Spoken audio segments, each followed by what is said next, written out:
नमस्कार। देवी और नवरात्रि का चौथा दिन,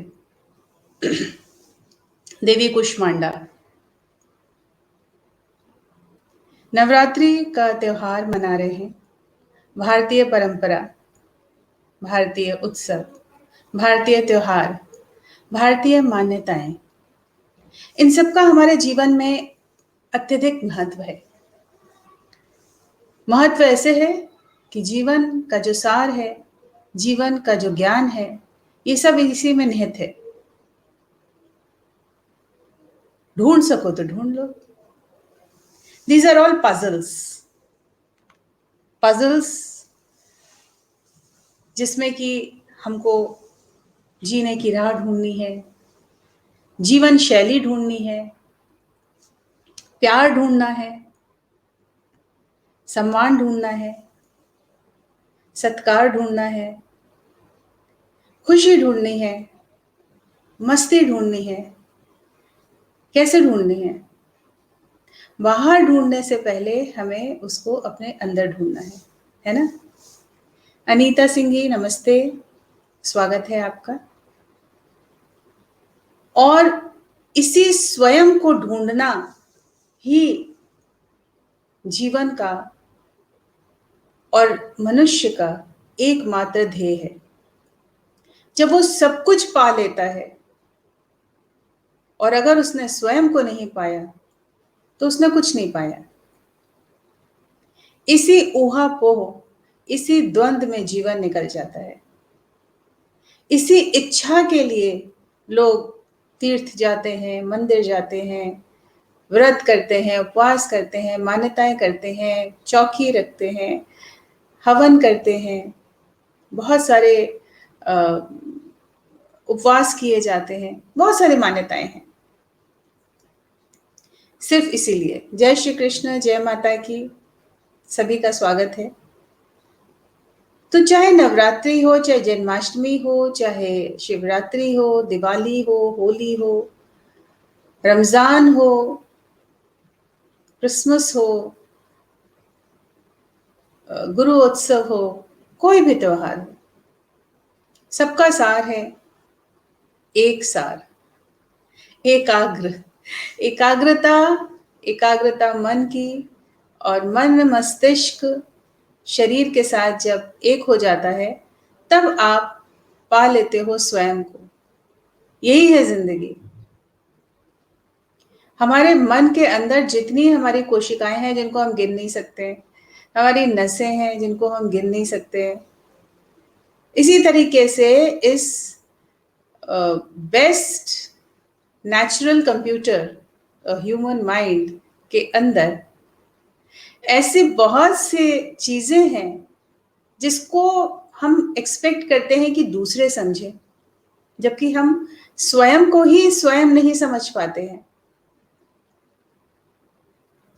हम जिस पर्यावरण में, जिस माहौल में पलते हैं, बड़े होते हैं, मैंने आपको बताया था कि आपके माता पिता का असर आपके जीवन में होता है, और उनके अलावा बहुत से लोगों का जो साइंस में जीन्स बोलते हैं, जेनेटिक इफेक्ट, वो, और जिसकी वजह से हमारे श्राद्ध होते हैं, पितृ होते हैं, पितृदोष होता है जो कहा जाता है। ये सब चीजें विज्ञान हमारे धर्म से जोड़ दिया गया है ताकि इनको धर्म समझ के, और धर्म क्या है? अपना कर्म। इसी सिलसिले में बड़ा खूबसूरत हमारा उत्सव मन रहा है नवरात्रि। नवरात्रि यानी कि 9 रातों का ये उत्सव, जिसके 10वें दिन विजय होती है स्वयं के ऊपर, यदि आप कर पाए तो। इसी आस में, इसी इंतजार में, देखिए आज के युग में हर, अनीता ने डाला था एक उत्सवों के ऊपर, मातृत्व दिवस बन गया, मदर्स डे, और अलग अलग तरीके के, विश्वकर्मा दिवस बन गया, लेबर्स डे। बिल्कुल चीजें जो है वो कमर्शियलाइज हो गई। ये जो कमर्शियलिज्म है और पैसे के लिए जो भाग दौड़ है, बिना सोचे समझे खरीद लो, बेच लो, उस भगदड़ में हम अपने आप को भूल गए, अपने संस्कारों को भूल गए, संस्कृति को भूल गए। और इस संस्कृति को समझने का प्रयास था गुरुकुल। जिस गुरुकुल में बच्चे जाते थे, जब अपना शिशु काल उनका समाप्त हो जाता था, तो बच्चों को उनके गुरु के साथ एक ही तरीके का वस्त्र धारण करते थे जहाँ पे, चाहे वो राजा का पुत्र हो, चाहे वो किसी का भी हो, सब एक तरीके से ड्रेसअप होते थे और बहुत ही मामूली सूती के वस्त्र पहने जाते थे, हल्के फुल्के, और अपने गुरु के साथ उस पूरे गुरु काल में, गुरु शिष्य काल में माता पिता का कोई भी इंटरफेरेंस नहीं होता था। इतना विश्वास होता था गुरु की शिक्षा पे। ना वो गुरु रहे, ना वो गुरुकुल रहे, ना वो शिष्य रहे। तो और उसको समाप्त करने में हम किसी को दोष नहीं दे सकते हैं। ये समय काल होता है, जो चीजें होनी होती है होके रह जाती है, लेकिन जब समय सही होता है तब उसको संभालना बहुत आवश्यक है। और इसी प्रयास में हम सब आपके साथ हैं। 9 दिन आपके साथ, जन्माष्टमी में आपके साथ, शिवरात्रि में आपके साथ, हम सब एक दूसरे का साथ लिए हुए हैं और अपनी समझ में आपके साथ साझा करती हूँ ताकि हम समझदार बने, हमारा होराइजन वाइडन हो, बड़ा हो, हम उससे बाहर निकलें। ये होता है, ये नहीं होता है, ये खाया जाता है, नहीं खाया जाता है, इससे ऐसा हो जाएगा, इससे वैसा हो जाएगा, इन सब चीज़ों से बाहर निकल के हम सही उद्देश्य समझें अपने उत्सवों का, अपनी मान्यताओं का, व्रत उपवास का। और जब वो हम समझ लेंगे तो हमारे जो घर के बच्चे हैं वो सिर्फ इस वजह से नहीं कि माँ ने कहा या पिता ने कहा तो हम कर रहे हैं, फिर वो किसी एक मुकाम पे आके छोड़ देंगे। लेकिन जब उनको ये तत्व समझ में आएंगे कि इससे वो स्वयं को पा सकेंगे, इससे उनको सही सुख मिलेगा, सही शांति मिलेगी, तब वो इसको अवश्य करेंगे। नमस्कार मौसमी, नमस्ते, बहुत से सुनीता, नमस्ते, स्वागत है जो लोग जुड़ चुके हैं। और इस समय हम आज जो चौथा दिन है देवी कुष्मांडा का, उनके विषय में बात करने से पहले एक बार फिर आप लोगों के साथ साझा कर रहे हैं कि इन उत्सवों में ये रेपिटेशंस बहुत जरूरी होते हैं। आज किसी ने एक पोस्ट डाली है जिसमें निकला है कि ये 9 दिन हमारे अंदर के 9 विकार, 9 दुर्गुण, उनको दूर करने का प्रयास है। और चाहे वो डर हो, चाहे वो कमजोरी हो किसी तरीके की, चाहे वो झूठ बोलना हो, चाहे वो ईर्ष्या हो, द्वेष हो, इन सब चीजों के ऊपर जय पाना। बहुत अच्छी पोस्ट है और बिल्कुल यही बात है जिसके बारे में हम आपसे कर रहे हैं हर दिन। और इन 9 दिनों में जब रात को कहते हैं, देखिए दिन और रात सिर्फ फिजिकल नहीं होता है। दिन और रात का मतलब है, कहते हैं दिन के समय इंसान काम करता है और रात के समय सोता है, लेकिन जब आप उसका आध्यात्मिक तत्व समझते हैं तो कहा जाता है कि इंसान सोता सिर्फ एक बार है, जो चिर निद्रा होती है, यानी कि मृत्यु। इसलिए सुप्त अवस्था में भी जो जागृत है, जो अवेकन्ड है, जिसको योग निद्रा कहते हैं, वही जो है स्वयं को पाता है। तो ये जो प्रयास है 9 दिनों का, जिसमें रात के समय, कहते हैं रात is also symbolic of unawareness, अज्ञानता, अंधकार, अज्ञान का अंधकार भी रात दर्शाता है। तो हमारे मान्यताओं में बहुत सारे उनकी समझ है। तो एक तरफ तो रात है जो रेस्टफुलनेस, जो फेमिनिन एनर्जी को दर्शाता है, और दूसरी तरफ रात है वो तमस को भी दर्शाता है, अज्ञानता का तम। और उस अवस्था में हमें जागना है, यानी कि ज्ञान अर्जित करना है। और ज्ञान अर्जित किस लिए करना है? ताकि हमारे मन के जितने भी विकार हैं, जो हम जिन चीजों से लड़ाई कर रहे हैं, उन चीजों की लड़ाई बंद हो जाए। What is meditation?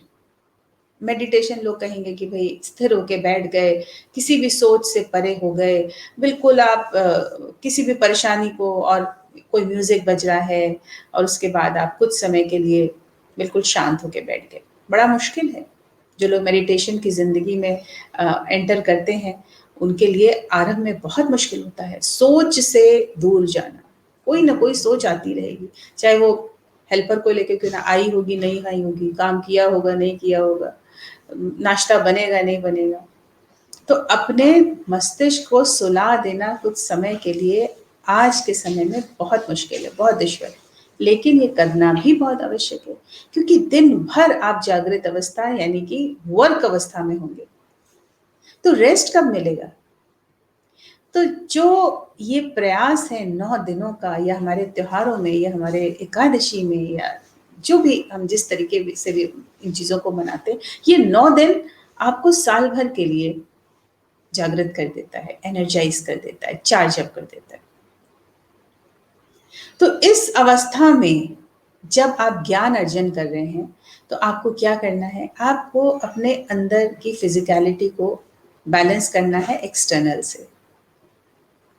तो एक्सटर्नल से बैलेंस करने के लिए अंदर की ट्यूनिंग सही होनी चाहिए, जिसकी वजह से सही खान पान, न सिर्फ इन 9 दिनों में, पर आगे के लिए भी, हमेशा के लिए। ये एक लाइफ लॉन्ग जर्नी है, ये कोई डाइट नहीं है, ये कोई न्यूट्रिशनल प्रोग्राम नहीं है।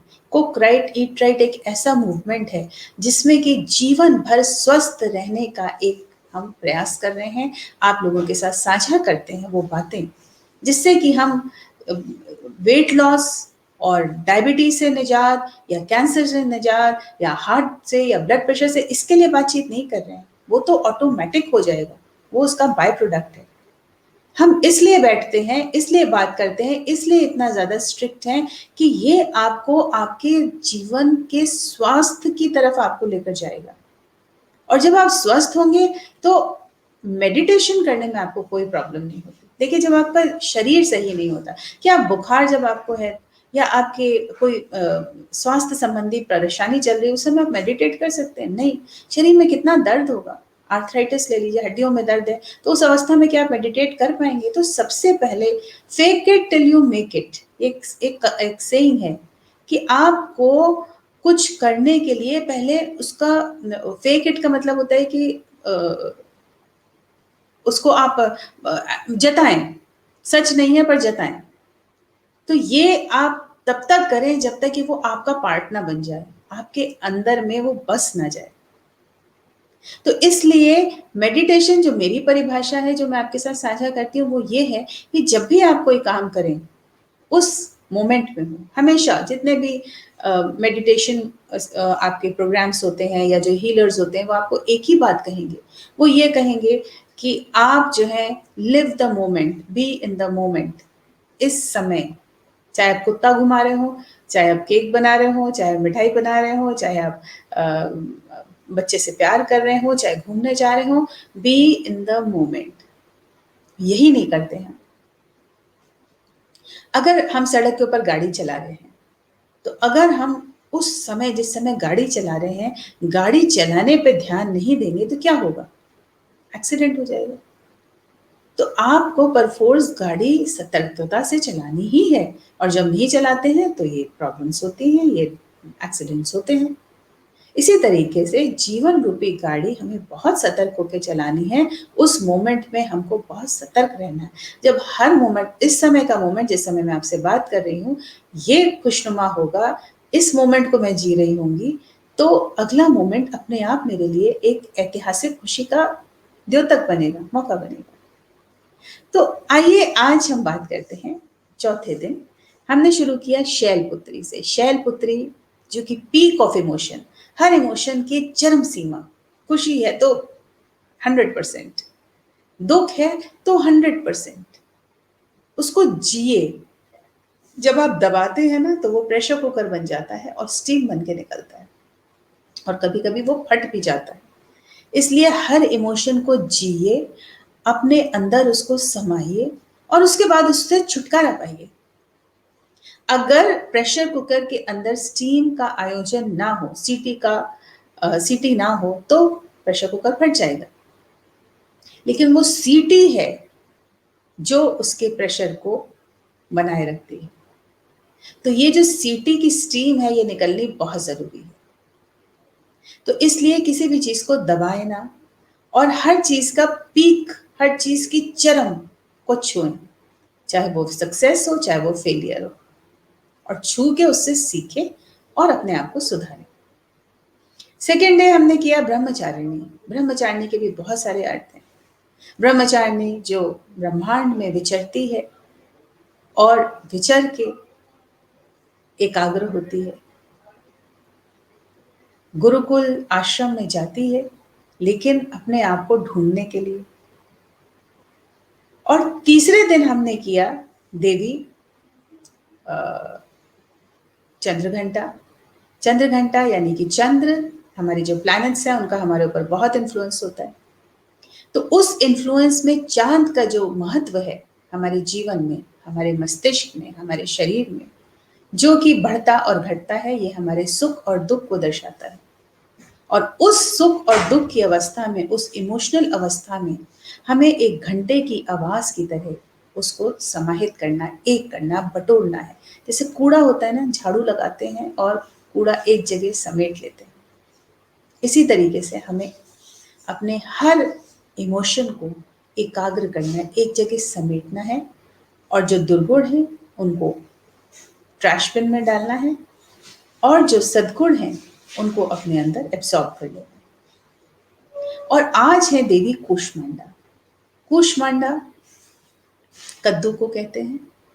कु का अर्थ है बहुत छोटा, कु। ऊष्मा होती है एनर्जी, ऊर्जा, और अंडा कूष्मांडा। आपने कभी सोचा है कि जितने भी हिंदू हैं उनके प्रसाद में, उनके त्योहार में, उत्सवों में कद्दू की सब्जी जरूर बनती है।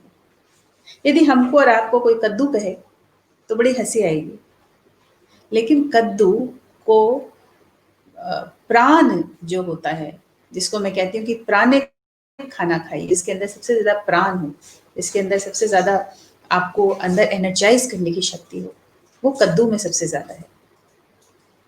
तो एक समय ऐसा था जब कद्दू जो है वो सिर्फ ब्राह्मण्स, जो कि दिमाग का काम करते थे, जो कि इंटेलिजेंस, ज्ञान दर्शाता था, ब्राह्मण कम्युनिटी, तो उनको ही वो खाना परमिटेड था और कोई नहीं खा सकता था।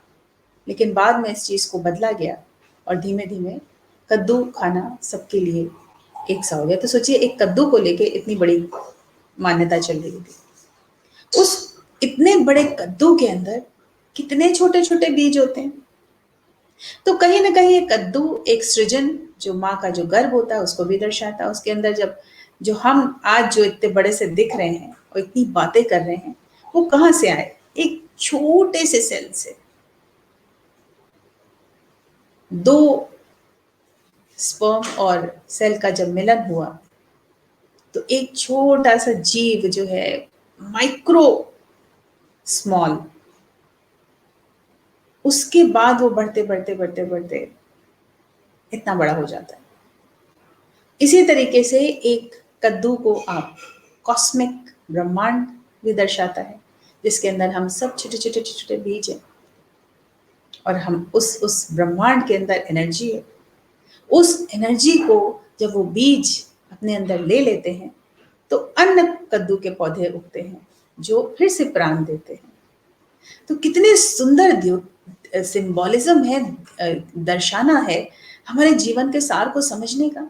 क्या कोई ऐसा नाम हो सकता है कि कुष्मांडा, ब्रह्मचारिणी, शैलपुत्री? क्या पहाड़ की कोई बेटी हो सकती है? ये सब कहानियां बनाई गई हैं, बड़ी सुंदर कथाएं हैं, जो ऋषि मुनियों ने कहा कि उनको पता था कि हमारे ग्रंथ जो है वो नष्ट होंगे, इसलिए इन कहानियों को जो कह दिया वो कहानी हो गई। तो इन कहानियों के द्वारा हम तक आज वो सारी चीजें हम और आप मिलकर समझ रहे हैं। तो उस एनर्जी के सब कुछ एनर्जी है, कितना भी कोई सुंदर क्यों ना हो, जब वो मृत्यु शैया पे होता है, जब वो मर जाता है, तो उसकी सुंदरता किसी काम की होती है?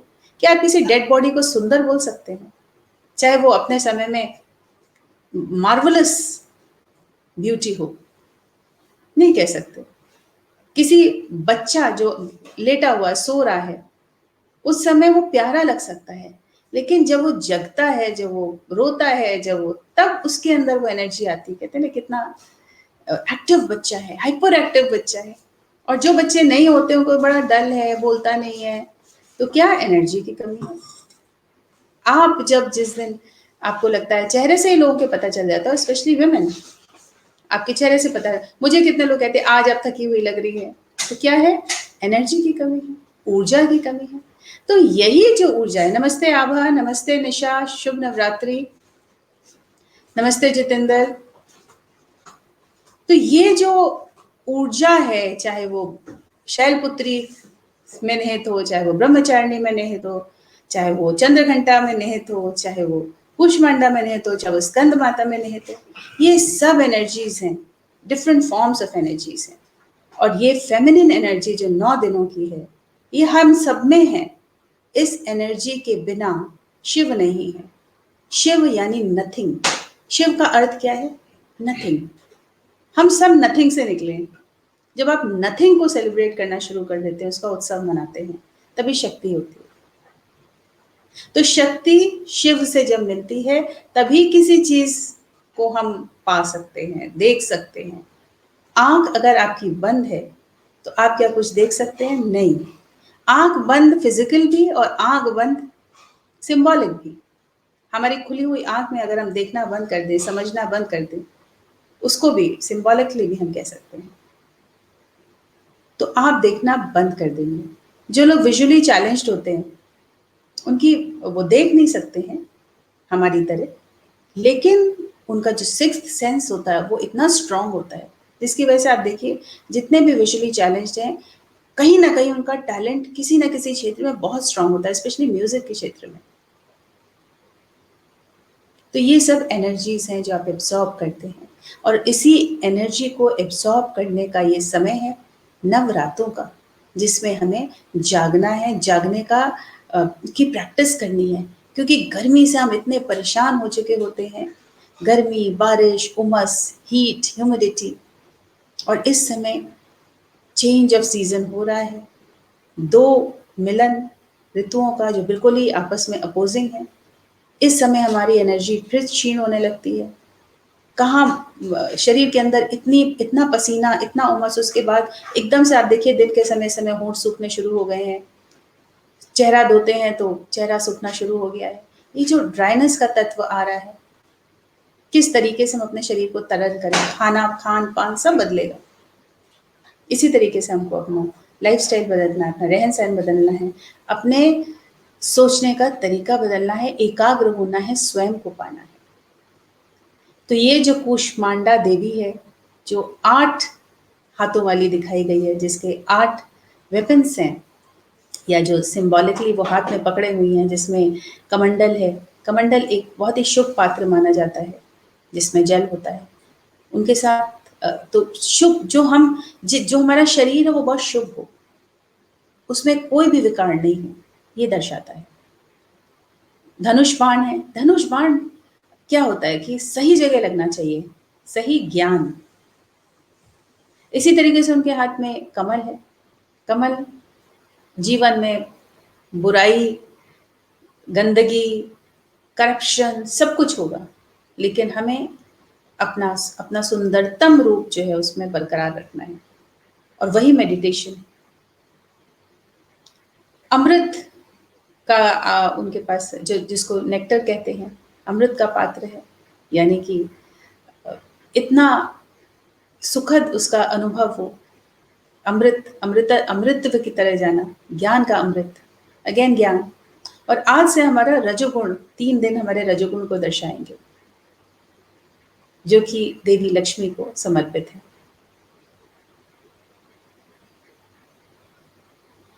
जप माला, आपने बहुत से लोगों को देखा होगा कि जाप करते हैं। मैंने आपको बोला था साउंड जो होता है, साउंड में एनर्जी होती है, इसके साइंटिफिक रीजंस होते हैं। तो जैसे आज आप देवी कुष्मांडा का कर सकते हैं, ओम ऐम ह्रीम क्लीम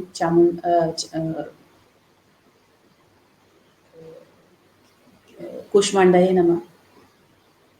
ओम ऐम ह्रीम क्लीम, ओम ऐम ह्रीम क्लीम कुष्मांडाय नमः। ओम ऐम ह्रीम क्लीम कुष्मांडाय नमः। अब इसको आप ओम ऐम ह्रीम क्लीम कुष्मांडाय नमः, ओम ऐम ह्रीम क्लीम, आप सुनते भी होंगे इसको या कहते भी हैं, तो इस तरीके से नहीं बोलना है। जैसे अब मेरा नाम कोई बोले बबीता, बबीता, बबीता, बबीता, बबीता, बबीता। तो जब जाप करें तो उस जाप में आपका पूरा सद्भावना होना चाहिए।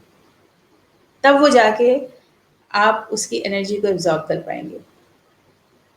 और जब किसी भी चीज़ को हम मैनिफेस्ट करना चाहते हैं, जब हम जाप करते हैं तो हमारे मन में क्या होता है कि हमारी जो भी इच्छा है, वो संपूर्ण हो।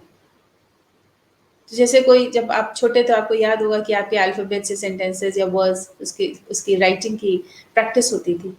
किसी भी चीज़ को हम जब बार-बार रिपिटिशन करते हैं तो वो सुंदर हो जाती है, खूबसूरत हो जाती है। उसको आप अच्छे से सीख जाते हैं। कोई गाना है, सीखना शुरू करते हैं। उसके बाद उसको गाते रहते हैं, रियाज़ करते रहते हैं। रियाज़ क्या होता है? प्रैक्टिस होता है। जब एक एक राग में, एक गीत में इतनी एनर्जी है, जिससे कहते हैं दीप जल जाते हैं और सच बात है। राग मल्हार, राग दीप, दीपक राग, सोहनी राग, मुग़ल आज़म में आप अंत में जो बड़े गुलाम अली खां साहब ने राग गाया है, उसको आप अगर सुने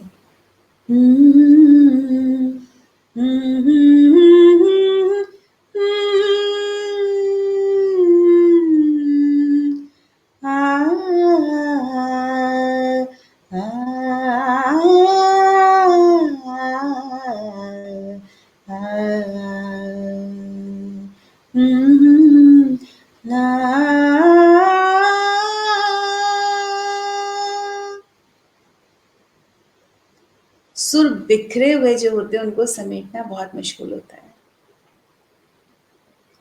तो आपको अपने आप को समेटना है, स्वयं को पाना है, स्वयं को पाने के लिए इस मोमेंट को जीना है।